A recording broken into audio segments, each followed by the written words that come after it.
पत्नी यदि विपरीत बुद्धि वाली है तो हो सकता है शुरुआत में आपको बुरा लगे कि यार हमारी मनी नहीं मिलते, हमारी व्यवहार ही नहीं मिलता, लेकिन कुछ दिन बाद आपको शायद अनुभव होगा कि आपका जो रिक्रिएशन हुआ है ना वो इसीलिए हुआ क्योंकि पत्नी विपरीत बुद्धि की है। अच्छा, इसका एक उदाहरण दें। गोस्वामी तुलसीदास जी महाराज जिन्होंने मानस की रचना की, वो पहले ब्याह नहीं कर रहे थे, लेकिन वो कथा इतनी अच्छी करते थे कि एक ब्राह्मण उनसे कथा में रीझ गया और पीछे पड़ गया, मेरी बेटी से ब्याह करो, मेरी बेटी से ब्याह करो। गोस्वामी जी बोले भैया हमको ब्याह के चक्कर में नहीं पड़ना, हमको कथा वथा में ही रहने दो बस, ठीक है। इतने में ही महाराज देवादिदेव महादेव प्रकट हो गए और प्रकट होकर के गोस्वामी जी को कहा कि तुमको उस ब्राह्मण की बेटी से ब्याह करना है, उसी से तुम्हारा मंगल होगा। गोस्वामी जी बोले जब महादेव कह रहे हैं तो इसका मतलब है निश्चित मेरा मंगल ही होगा। गोस्वामी जी ने जैसे ही ब्याह किया, ब्याह के बाद गोस्वामी जी की बुद्धि बदल गई। कैसी हो गई? राम जी की जगह पत्नी में ही आसक्त हो गए। अब तो 24 घंटा उसी को निहारना, उसी को देखना। कथा कहीं होती तो बस यूं रहता कब पूरी हो मैं जाऊं और अपनी पत्नी से मिलूं। इतना प्रेम अपनी पत्नी से करते। लेकिन बंधुओं, शास्त्र आज्ञा करता है अति सर्वत्र वर्जयेत, अति हर चीज की बुरी होती है। पहले तो अच्छा लगता था गोस्वामी जी की पत्नी को, बाद में उसको चिढ़ होने लगी। बोले 24 घंटा मुझे ही देखते रहते हैं, इनको बस मैं ही चाहिए। एक दिन छोड़ छाड़ के मायके चली गई।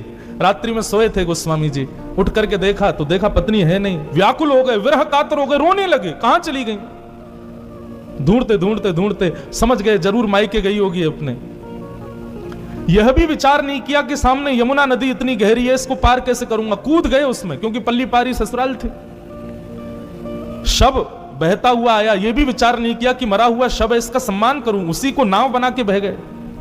जैसे तैसे गिरते पड़ते अपने ससुराल पहुंचे। पत्नी से जाके बोले तुम मुझे छोड़ के क्यों आ गई। गोस्वामी जी की दीन अवस्था देख करके पत्नी को दया नहीं आई, क्रोध आया। बोले आप प्रेम करते हो मुझसे? बहुत प्रेम करता हूं। अरे मुझसे प्रेम नहीं करते हो, इस हाड़ मांस के पुतले से प्रेम करते हो आप। कल को मेरे प्राण निकल गए तो क्या होगा? बोले मेरे भी निकल जाएंगे। बोले ऐसा प्रेम यदि राम जी से किया होता ना तो आज राम जी मिल गए होते तुमको।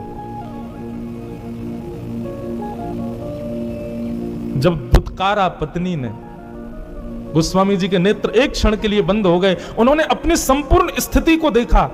सारा शरीर अस्त व्यस्त हो गया, शरीर से दुर्गंध शव की आ रही है, कांटे लगे हैं पैरों में। ऐसी दीन अवस्था एक साधारण सी कन्या के लिए मेरी, और वह भी मेरे सामने खड़े होकर मुझे ही डांट रही है। निश्चित है कि यह अवस्था यदि राम जी के लिए हुई होती, इतना व्याकुल, इतनी तड़प राम जी से मिलने के लिए हुई होती, तो निश्चित राम जी मिल गए होते। और बस उसी क्षण गोस्वामी जी निकल गए और चित्रकूट के घाट पर भई संतन की भीड़, तुलसीदास चंदन घिसे तिलक तिलक करें रघुवीर। राम जी से मिले।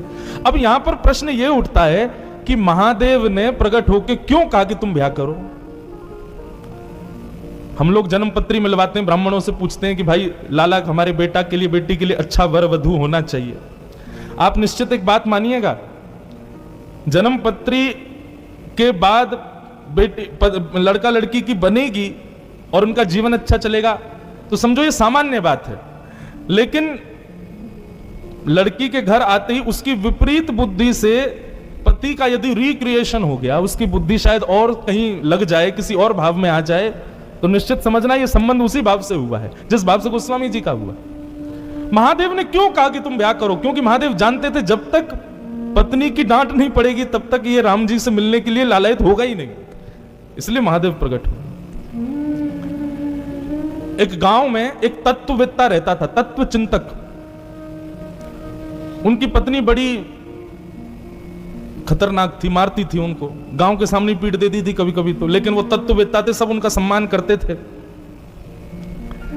एक गांव का बालक, उसका पूरा परिवार उसके पीछे पड़ा था, ब्याह कर लो, ब्याह कर लो, ब्याह कर लो। तो उसने बहुत मना किया। अंत में जाके उसने कहा कि ऐसा क्या बहाना लगाऊं कि मेरा भाई ना हो। तो उसने कह दिया यदि वो तत्ववेत्ता बोल देंगे कि ब्याह कर लो तो मैं कर लूंगा, क्योंकि उसको लगा वो कभी नहीं बोल सकते। उनकी पत्नी इतनी खतरनाक है, वो सबको यही राय देंगे कि भाई तुम भी ब्याह मत करो। गांव के सब लोग गए तत्ववेत्ता के पास, जाके बोले हमारा बेटा ब्याह नहीं कर रहा, कह रहा आप कहोगे तो करूंगा। बेटे ने कहा कहिए भगवान मुझे ब्याह करना चाहिए कि नहीं? बोले बिल्कुल कर लो, अभी कर लो, इसी वक्त कर लो।